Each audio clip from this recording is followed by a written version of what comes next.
Ang gusto ni Kuya Brooks po ay ihiwalay niya ang Karaba sa Karipa. Pag si Kuya Brooks ang uupo sa Karaba, bahala kayo sa buhay nindo. Pag nagkataon, magiging isa na naman tayong mamamahala o maging host po tayo ng Karaba.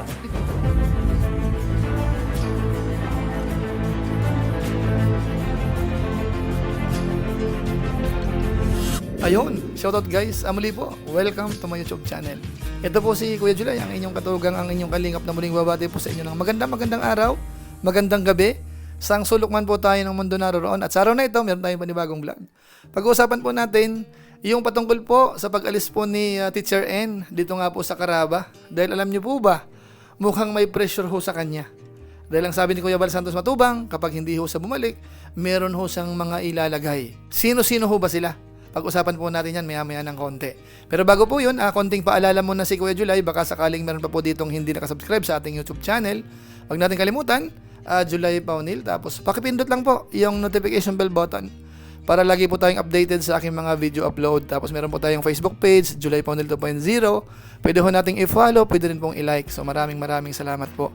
At huwag po natin kalimutan, supportahan po natin ang channel po ni Kalinga Prab, ni Kuya Bal Santos Matubang. At isama po natin yung mga Lingap partners. So maraming salamat po sa inyong lahat. Ngayon, tuloy na po tayo. Pag-usapan na po natin itong patungkol po sa pag-alis po o pamamaalam po ni Teacher N para pangunahan ho yung Karaba.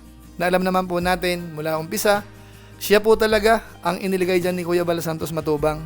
At naghanap po siya ng mga kasamahan niya para katulong niya ho na kung sakasakali hong may mga dapat ibalita, mga bagay-bagay patungkol sa Kalingap, sila po yung nagbabalita sa atin, mga kabayan po natin. At kung may mga konting problema, minsan naman sila ho ang nag-i-interview, sila po ang nag-aayos.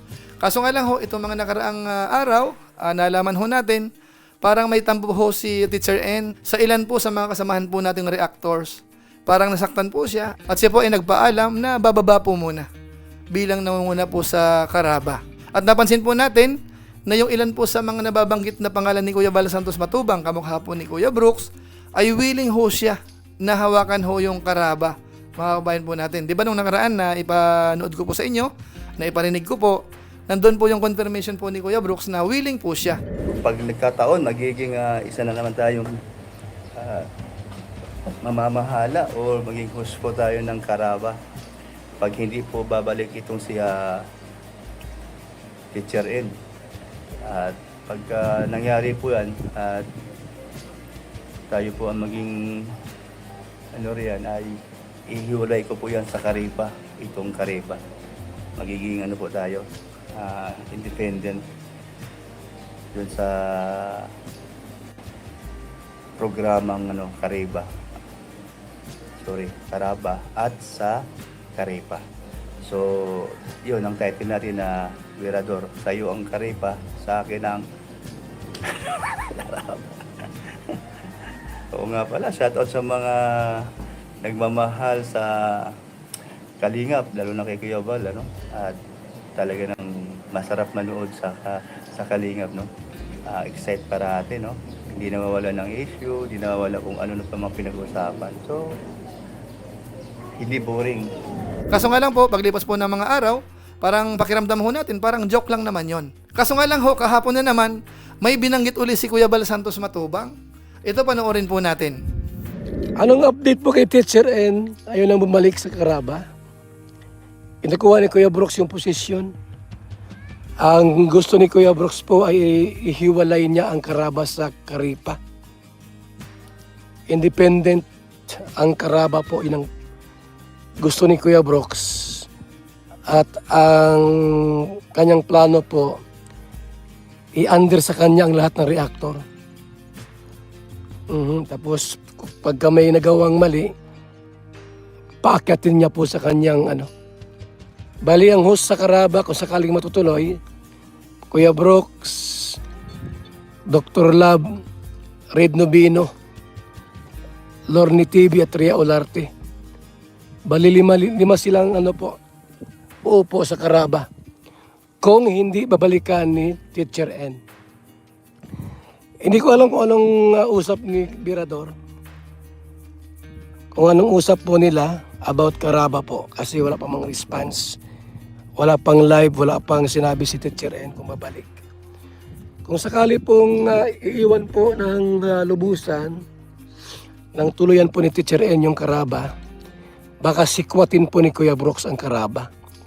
Baka agawin niya, no, sa kamay ng Karipa.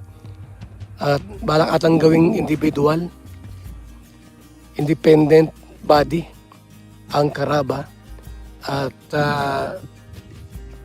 nasa ilalim nila po ang mga reactors ng Kalingap. Ganon. Tapos may balak silang bakbakin yung mga anti-Kalingap. May balak silang durugin. Parang ganon, ano po. Yun ang gusto nilang mangyari ay. So, di pa official di pa final. Inintay pa natin yung yung usap nila Teacher N at Birador po tungkol dyan. Sila pa mag-uusap dyan kung ano ang talagang gusto mangyari, mga kaibigan. Nalaman ko lang yan, yung plano. Pag si Kuya Brooks ang uupo sa Karaba, bahala kayo sa buhay nindo. Bahala kayo sa buhay nindo kung kayo ay mag-away-away dyan. Mag-step down ako dyan, bahala kayo kung si Kuya Brooks ang uupo sa Karaba po at under niya lahat, bahala kayo sa buhay nindo. So yan po mga kalingap, yun po yung binanggit ni Kuya Bal Santos Matubang. Ang dating po dito ay parang parang may pressure si Teacher N dito. Ang dating po dito kapag si Teacher N ay hindi babalik as leader ng Karaba, si Kuya Bal Santos Matubang ay mapipilitang ilagay sina Kuya Brooks, sina Lorne, sina Red Noveno, pati si Michelle Japina nabanggit, at sino-sino pa po mga kabayan po natin na kung saan hindi ko po sigurado kung ang mga viewers po natin ay paborho doon sa nabanggit ni Kuya Bal Santos Matubang na yun nga po ay pangungunahan po ni Kuya Brooks. Pwede nyo pong i-comment po sa baba kung sa palagay po natin ay okay naman ho kung sakasakaling maglilid si Kuya Brooks kasama ho yung mga ilan sa nabanggit po ni Kuya Bal Santos Matubang kanina. At mahalaga po yan dahil kung ano po ang masasabihin ng mga viewers natin siguro, baka pagbasihan po yan ni Kuya Bal Santos Matubang kung po pwede nga bang ipalit itong mga nabanggit niya or kailangan talagang pilitin si Teacher N. Kaya sa analysis po natin dito, matindi ho ang pressure kay Teacher N.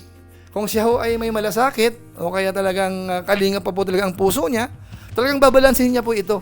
Willing ho ba siya na ilagay po dito sa mga nabanggit ni Kuya Bal Santos Matubang o kailangan niya pong bumalik po uli?